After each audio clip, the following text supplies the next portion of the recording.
Good afternoon. Welcome to the RSL Awards Rock School Limited Music Production Coursework Edition walkthrough webinar. My name is Dan Francis, and next to me is Tim Bennett-Hart, the Director of Academic.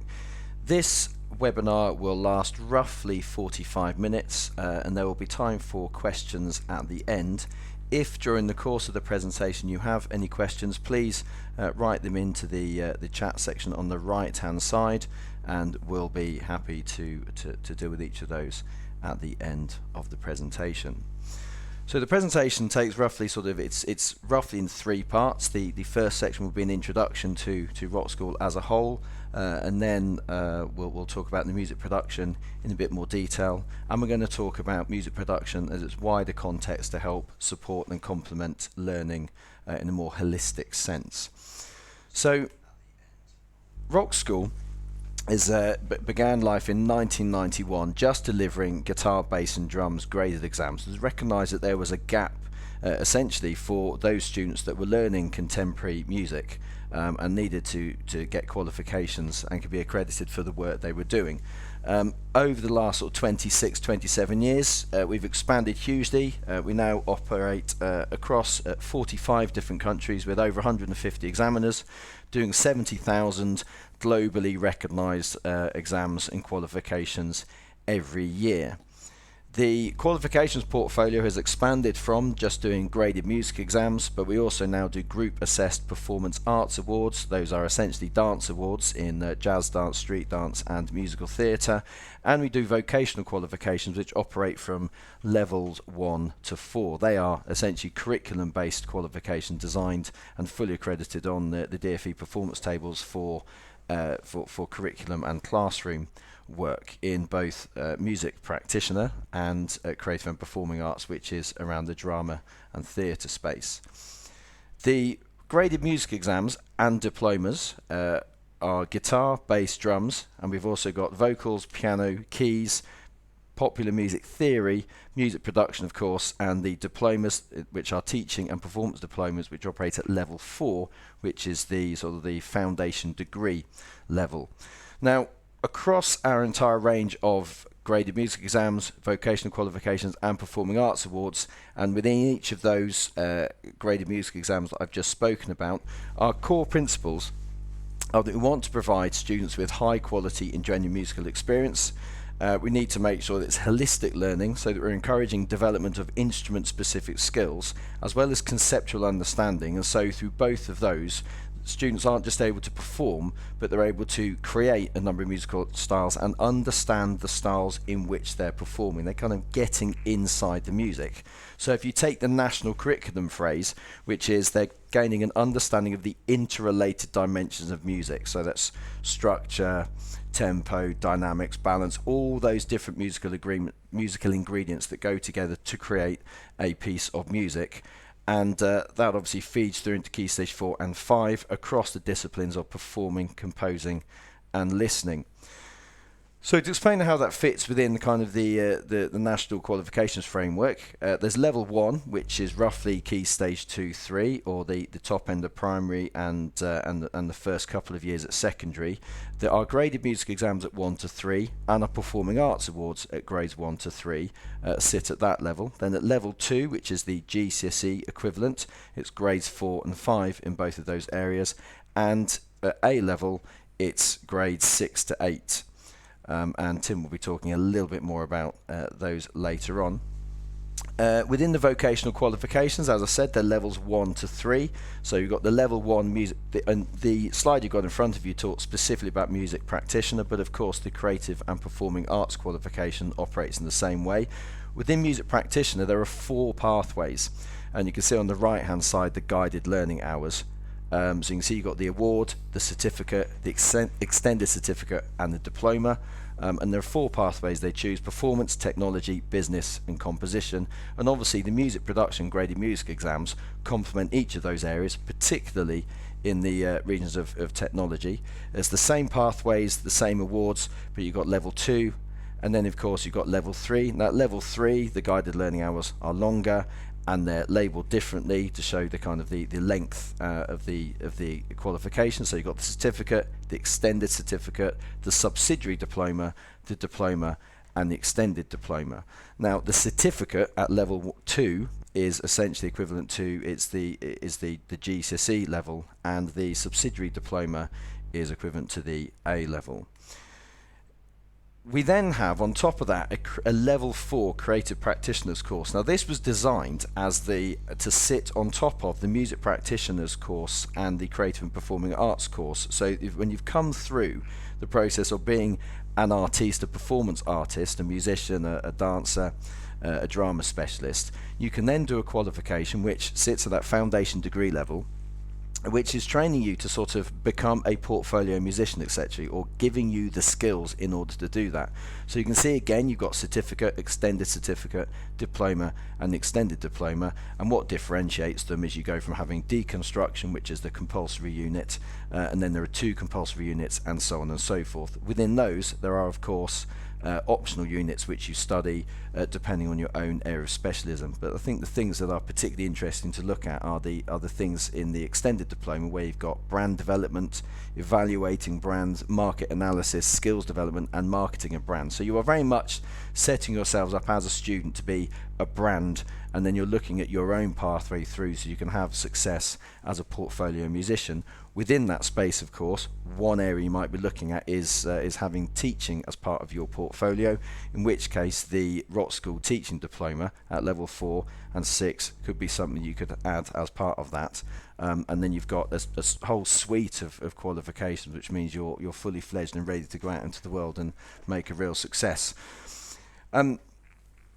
Now I'm going to move on and talk about the Rock School Music Production, which, as I said, run from grades 1 to 8. It's structured in a very similar way to the other graded music exams, and indeed for those of you that work in the curriculum space, you can see that it's not that dissimilar in structure to the way the A-level music technology runs, or indeed GCSE courses.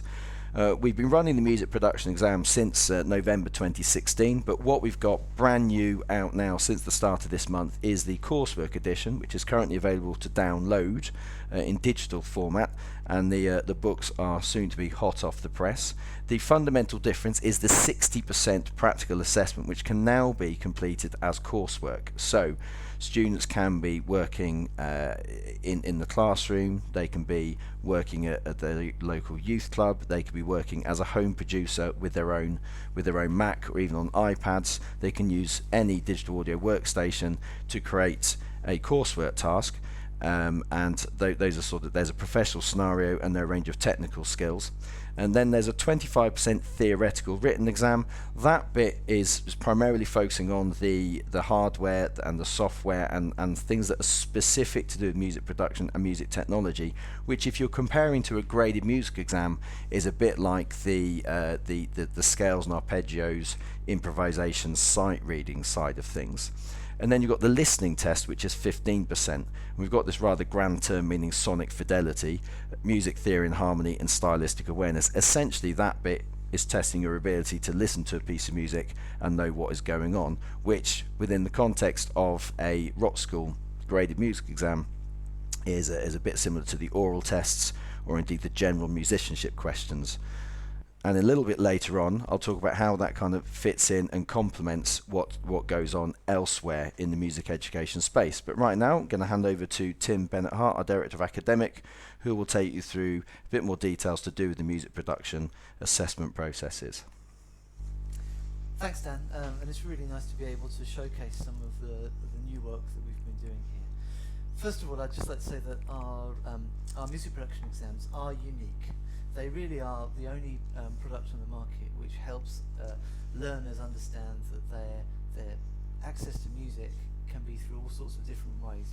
And we just want to recognise that actually the way that a lot of people want to get interested in music now is through music production. So we're delighted to kind of look at the way in which we can help learners access better music education.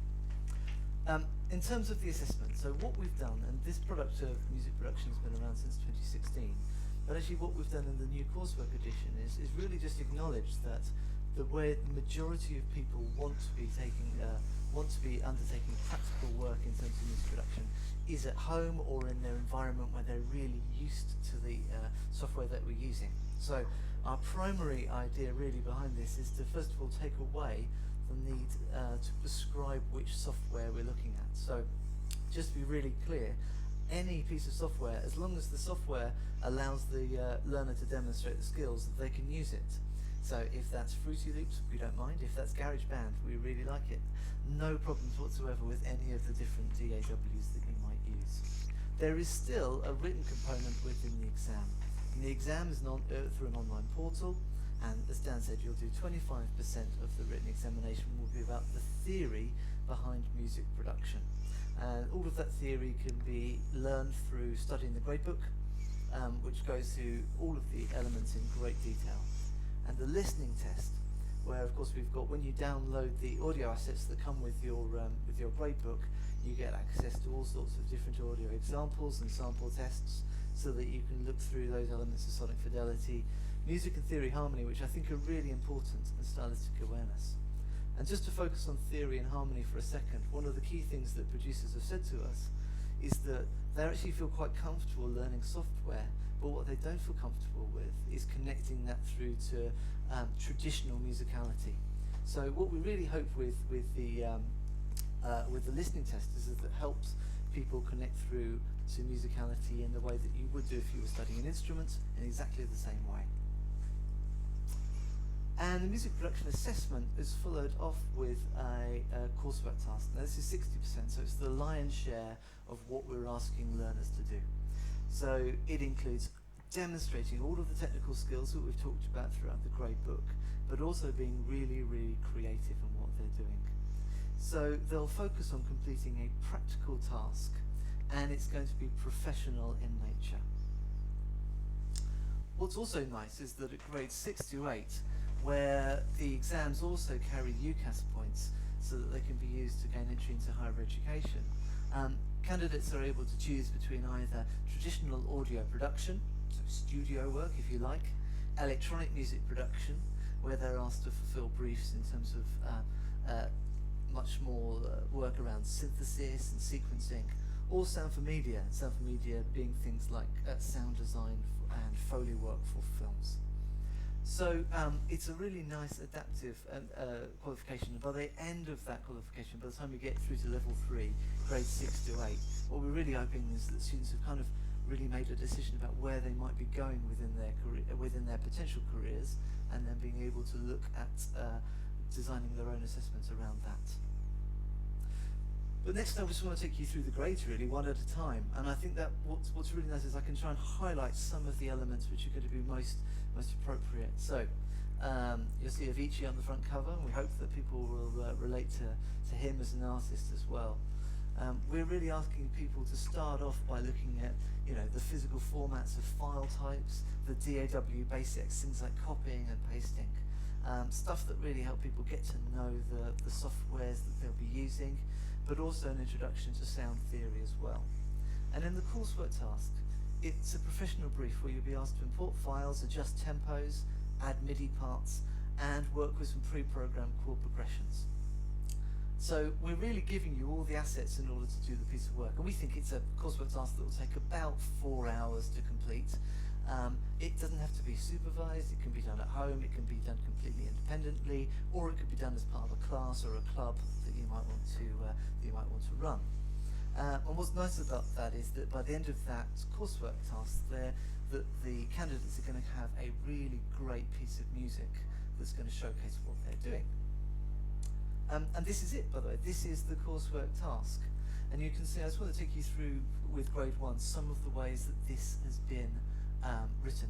Apologies, I've just seen that I'm a bit quiet on the mic. I will turn myself up, and I'll ask my friend, colleague and technician to try and boost the audio level a little bit. So sorry if I'm a little bit quiet. But you can see in coursework task for grade 1 that we try and frame that within a producer from a different city has asked you to take a hip hop beat and get some chords. So what the candidate gets is a hip hop beat, which is about 8 bars long, and three chord loops, if you like, that are MIDI. They've got to import the files, set the right tempos, assign sounds to the different chord progressions, and also start to compose a bass line over the top of these. You've got to make sure it's in time and in tune, and that you add some additional melody parts. And by the end of it, what you'll do is you'll be able to bounce that down as a WAV or a file, ready to upload it within the exam session. Also, within the books, we demonstrate that you've got to also take some screenshots of what you're doing. So you're taking screenshots, you're bouncing down the audio, and then when you come to do the exam, you'll also be answering 3 questions, which will just make sure that we can guarantee that you were the person that wrote that piece of music or arranged that piece of music, and not somebody else. And that's our way of making sure that it's truly compliant. I've just highlighted actually here just some of the things which you need to look out for. So we're looking at that you really do make sure that you've got 8 bars of work, that you've got a bass line, that you've got additional melody parts, all within that. And that's just really trying to highlight, well, what will we then mark? So moving on to grade 2. And you can see within grade 2 that the theory just starts to ramp up a little bit, and we really hope that we've got this levels sorted so that it's a nice smooth transition for learners. Here we're going to look at much more about software components, start looking at microphones, but also start thinking about non-linear editing as well. And the coursework task for this one is to create a piece of music using audio loops as well as MIDI loops. And we're going to ask you to program some drums on top of that as well to make sure that you are starting to get those programming skills up. Still at level 1, but this time it's grade 3.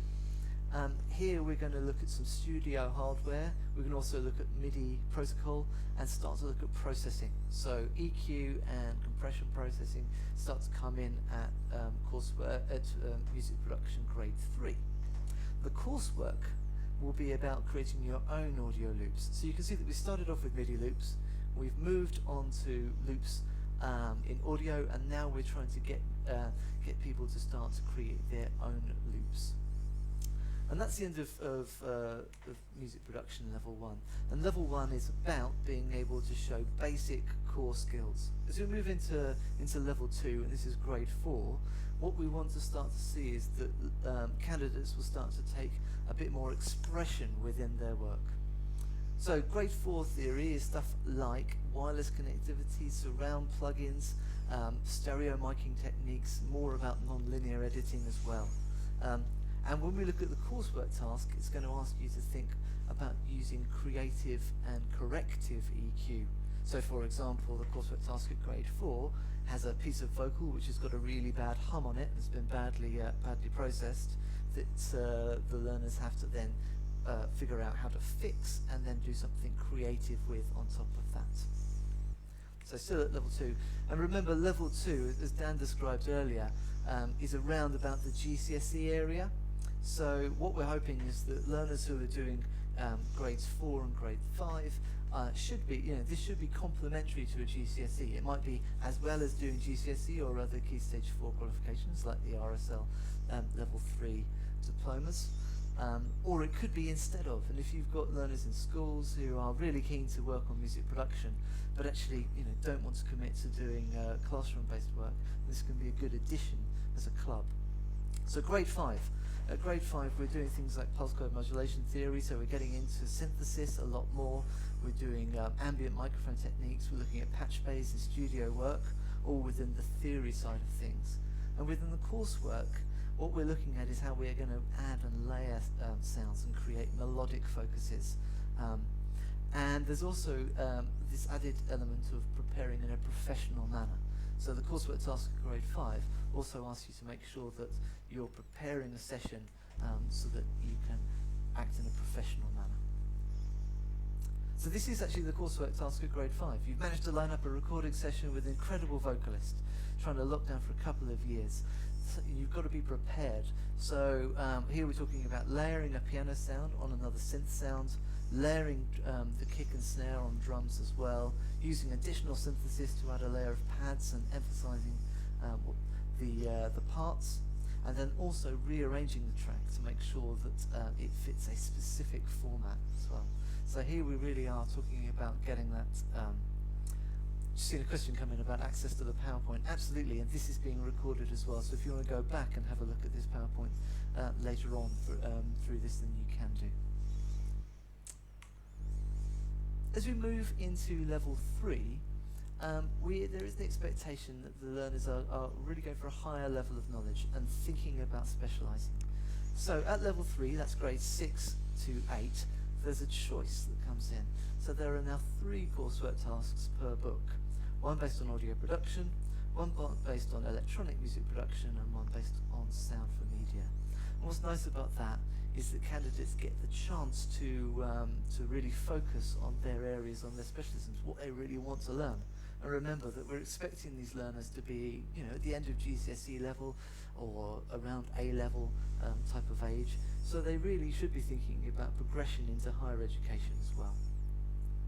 So at grade 6, content covers things like studio hardware, balanced audio, cloud storage, plugins, multi-microphone techniques. And the coursework asks for a focus on repairing audio. In the electronic music production, the focus is on synthesis, but in audio production and in sound for media, it's about repairing audio and making sure it's good for quality for broadcast. As we move into grade 7, the theory also steps up a little bit here. So you've got stuff like signal to noise ratios, how we set up studio monitors correctly, groove quantization, so much more advanced theoretical ideas. And this time the coursework tasks ask you to look particularly at timing changes. So one of the more difficult elements to do within the DAW, so correcting timing and then using that corrective timing to compose a new piece of music set around an industry brief. Lastly, at grade 8, the theory ramps up to think about analog and digital technology and the choices that you make between those, vocal comping, triggering samples, and also starts to look at acoustic room design as well. Within the coursework task, there are really advanced techniques like parallel compression, and also all of the tasks in terms of the coursework tasks at grade 8 ask people to look and engage with the mastering process as well. So what we're hoping is that by grade 8, the polished piece of work really does sound at a professional standard. Here's the electronic music production task for grade 8. You start to think about, you've got to pitch 4 elements, drum elements and break elements, 4 minutes long, using EQ, reverb, compression, parallel compression, send effects, auxiliary effects, and then also looking at mastering that channel at the end of it so that it can be played either by DJs or on the radio. So it's really asking you to think about the professional applications of grade 8. So I hope that gives you an overview really of what's happening individually within the grade books. As I say, the great thing about the coursework tasks is that they're not restricted information, that you can give the learners these tasks whenever you like, and they can take as long as they want to prepare for it, which I think is really useful. Okay, so I'm going to hand back to Dan now, who's just going to talk about how this qualification links back into the other areas of the curriculum. So just to give an overview of the different areas, as you can see there's a coursework task at 60%, and then there's the theoretical and listening tasks. On the screen in front of you there's the 4 different learning outcomes that the course is designed around, and then on the right hand side we're talking about the method of assessment or the exam.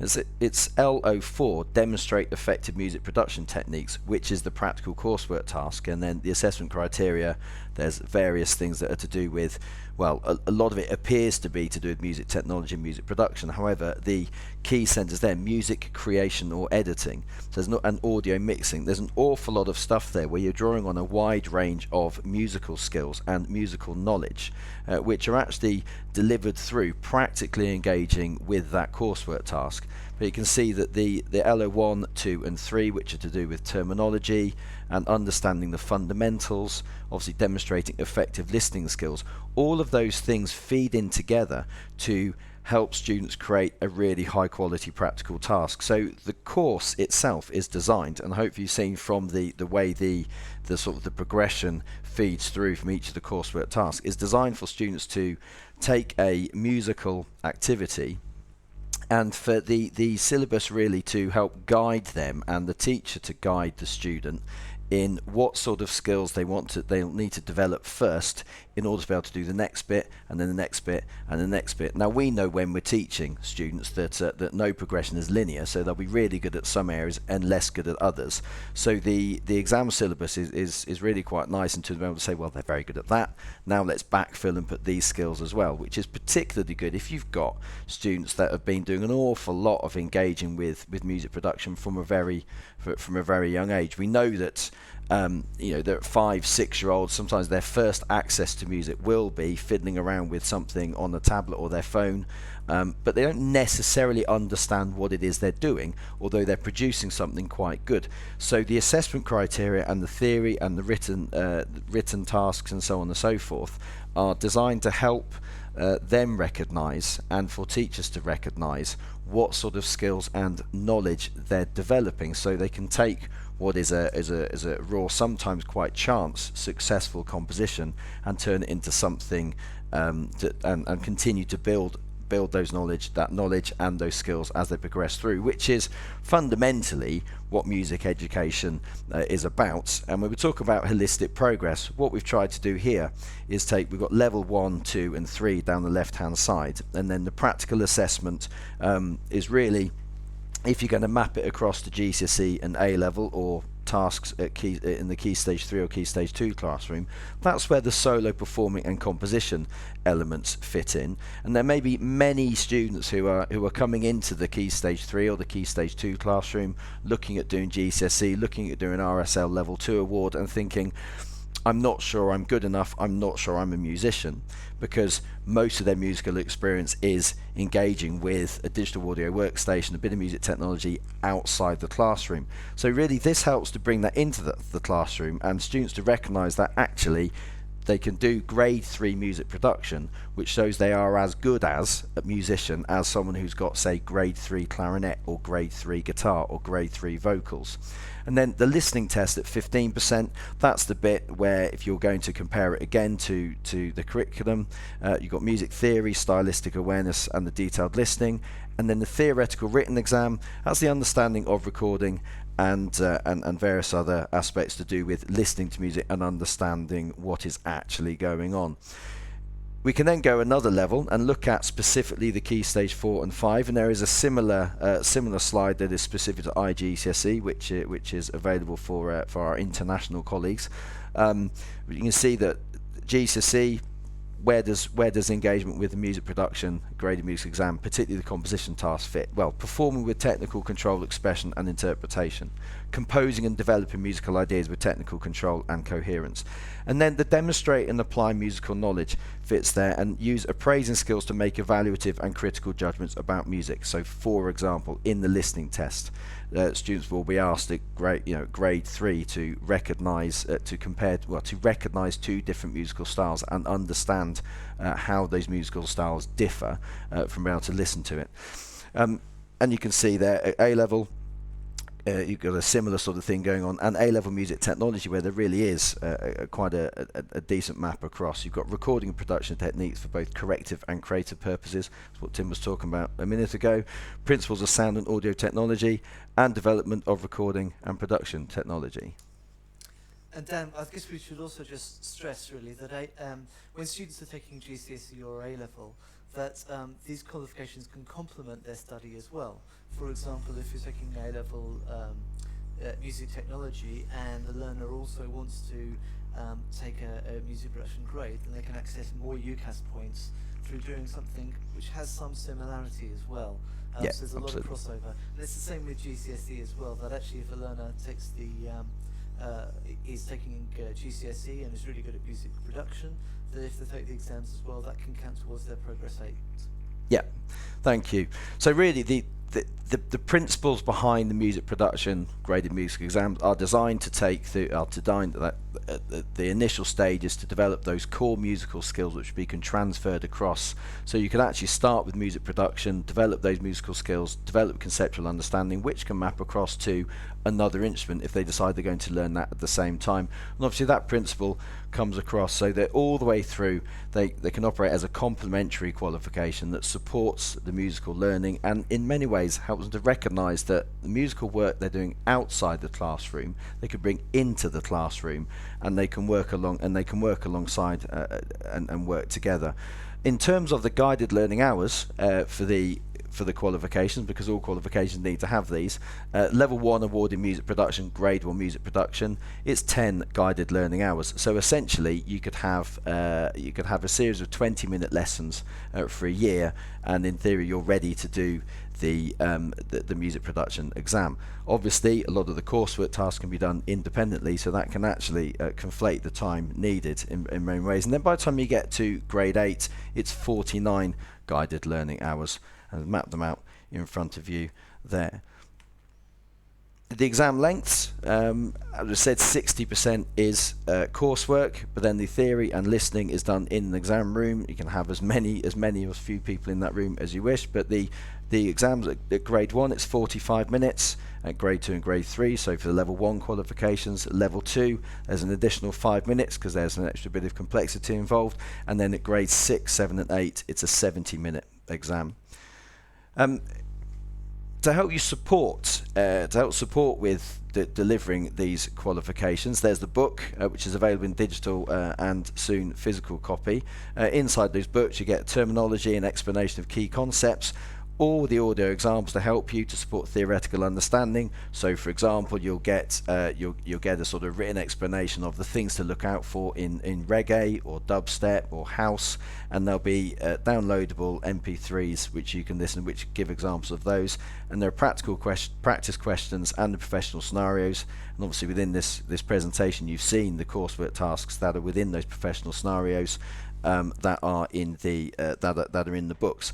If you visit www.rslawards.com, that's our website, there's the online store where you can download any of the books, including all the audio. You get information about the dates and the fees, and qualification and assessment information and entry forms, and you can also see where there are public exam centres. It's also perfectly possible for you to run a private day as well. I'm just looking at one question.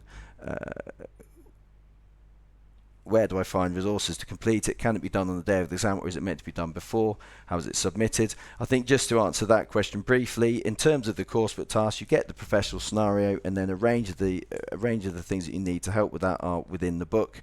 They can be done in any environment at all, and then they come into the exam room on the day with it on their own laptop or on a USB stick, and then they upload it to a secure portal, and then it's marked online, and then the result is issued alongside the theoretical and written and listening exam, which is done on that day as well. That why would be a question. Why have we bothered doing a music production exam? Why is it important that students are engaging with this? Why do we want to give them accreditation? Because it contributes to, there's roughly £4.4 billion contribution to the UK GDP. This is a report from UK Music in 2017. There's a huge number of students that are doing awful lots of stuff within the music production space. This is giving them an accredited qualification to demonstrate those sorts of skills, as well as giving people the opportunity to kind of have a structured way of learning it. So it does two things. It gives a structured format for children to learn, so you can say we're going to start at this grade and we're going to work our way through. Equally, there are children that are already hugely engaged in music production. They can say, well, I've got this far, this is roughly this sort of level, so I can get a qualification for it, and it has a lot of currency and a lot of value. The educational value is, we've talked about the complementary nature. There are things like the Arts Award, there's the DFE, there's the EPQ. The graded music exams, particularly level 3, grades 6 to 8, can sit there as something that students do outside within their free periods if they're in the sixth form or as an extracurricular club, and they're getting an additional qualification alongside their additional curriculum qualifications. And as Tim said, grade 6 to 8, if you pass grade 6, you get 8 UCAS points. If you get a distinction, you get 30 UCAS points. In terms of selling this as an opportunity for leaders in the school, it contributes to the school's Progress 8 measures. And of course, there's the idea that schools and youth organisations and so on can provide hugely valuable community provision for students who, when they may not have been aware really of all the different things they can do. And of course, it's another way of supporting primary provision within the whole class ensemble tuition. There's no reason why music production cannot be added into a whole class provision. I've mapped out here the various different progression routes, and we've sort of alluded to this and talked about it a fair bit, but you can have a fairly structured way and use aspects of the music production grade exam, or use it wholesale to deliver whole class curriculum learning. You can then move through and can support learning at level 2 and at level 3, both within the vocational qualification space and at GCSE and at A level. And it may be that the student involved in this continues to do it as an extracurricular club, or in one-to-one or small group tradition that just sits outside the classroom.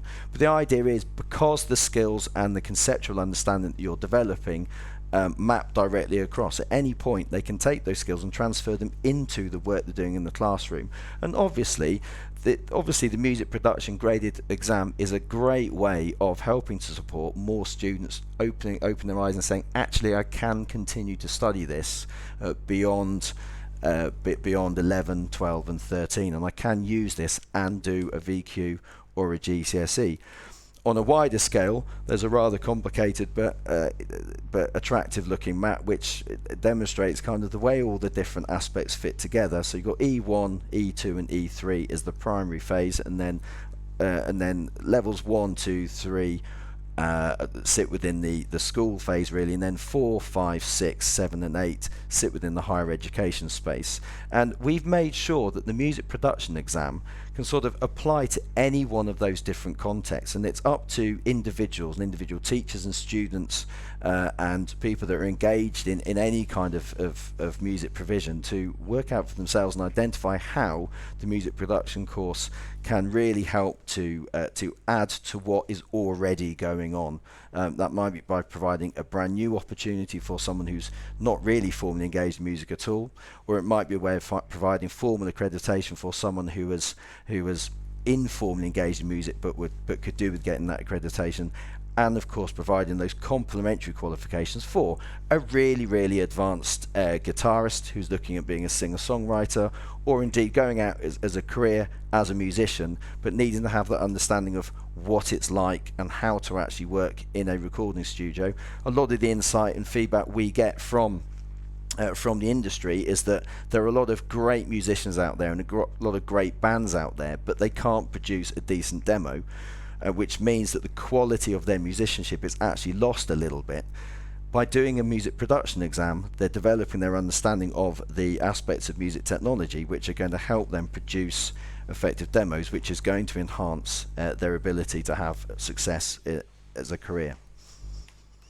If you need any more information, that you can visit rslawards.com, phone that number there, you can email either one of those two emails, or you can email myself or Tim directly, and we'll be happy to answer any questions you may have.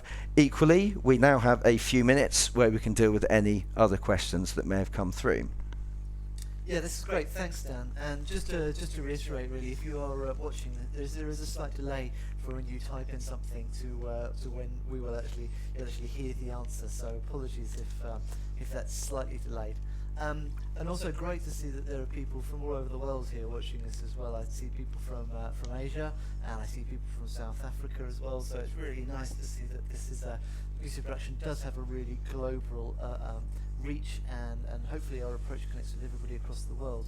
So if we start from the top maybe and think, John, you mentioned that your secondary school is switched to RSL vocational. Thanks very much. We really love having you on the vocational qualifications as well. Your music tech club sounds like a great idea, and actually I think one of the things, if you've learned anything from today, is that actually our graded exams, whether they're in music production or in any other of the other topics, fit really nicely alongside other qualifications, and they cross-pollinate.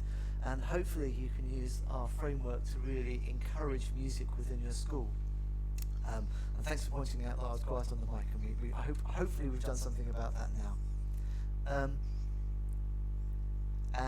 Similarly, Nady, hopefully you've learned a little bit about how the syllabus translates and relates to GCSEs and A-levels. We'll move down, and Nick, just to point out the differences really between the previous course and this course. Well, we've kept the standards pretty much the same. Actually, we did a great job creating the standards in the first place. So the real difference between the Coursework Edition and the previous 2016 edition is the way in which people demonstrate their creative skills. Here, what we really want to do is acknowledge that people like working on their creative work at home or in a classroom environment, so that we can hopefully be able to connect with that.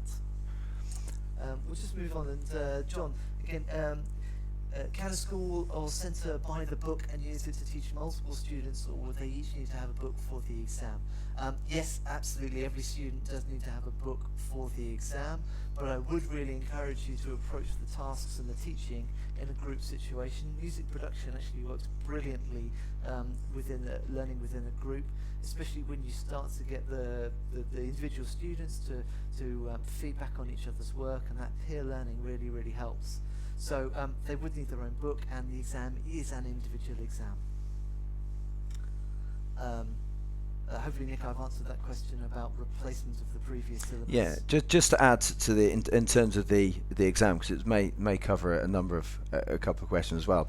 As essentially, the exam room can be set up. You could have 100 people sitting in the room. You could have one person sitting in the room, as long as they've all got access to a computer where they can listen to the music that they're downloading as part of the listening exam, and they've got access to the internet, so they can plug their USB stick or as I said, their laptop, which has got their coursework, which they prepared in any environment, is ready to upload. So that's how that works. But it's an individually assessed exam. But obviously, you can have multiple children sitting in the room at the same time.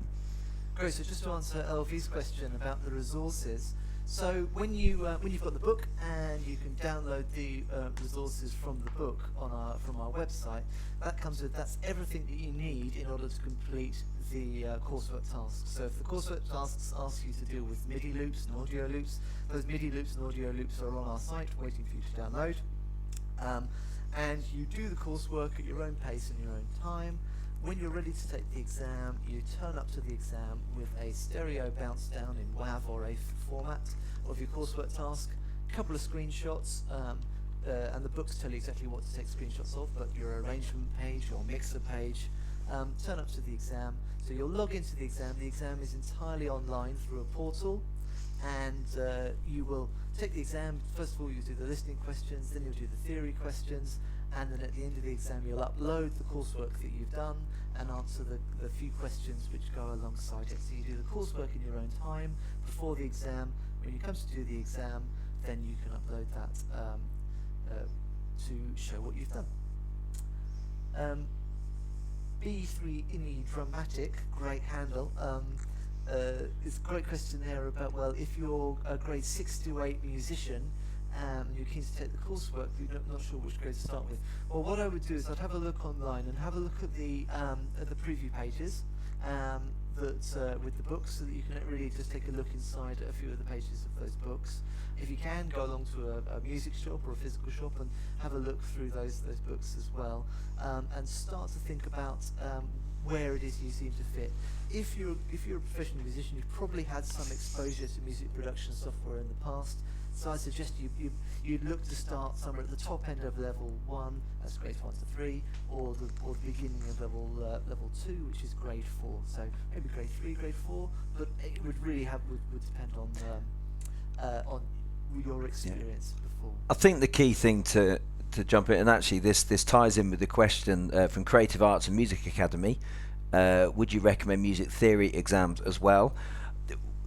my answer to those, it always depends a little bit on the learners you've got in front of you. If you're a professional musician, as Tim said, you may have got lots of experience of using music theory. I would have a look at the sample questions that are in the listening paper to see whether your music theory is at that sort of level, or maybe it's slightly lower or slightly higher. Have a look at whether your understanding of music production techniques is at a sort of a grade 5 standard. You're able to kind of do things to add more weight to a mix, for example, or whether it's slightly less advanced than that, or whether it's more advanced than that. And I think do the same sort of thing when you're looking at whether students should do theory. I think it's always beneficial to look at the range of qualifications that are out there, and to see which ones are going to suit the learners. So there may well be students that have got quite an advanced level of theory. It is possible to teach the theory that you need to pass the graded music exams in music production just by doing the graded music exams in music production, but we'd always recommend doing additional pop music theory on top if that's beneficial for the students, and it's going to be something that's going to be interesting and engaging. Everything that you need to do the music production grades is in the music production grade books, and it may be beneficial to do supplementary study as well, but everything you need is there. And I think the last question that we need to get to is again from Nick, so thanks for your questions, Nick. What are the DAW requirements? Well, we haven't set any DAW requirements, and mainly because DAW seem to change on an almost daily basis. Yeah. So as long as the DAW that is chosen, that the student wants to work on, is able to undertake the tasks. So for example, at the top end, we're asking for people to work with auxiliary sends and automation. So some of the DAWs may not be able to handle that, but most of them can. So actually, we really don't want to prescribe which DAW a candidate uses. What we would say is that as long as the DAW can do the tasks that you're being asked to connect with, then that's absolutely fine.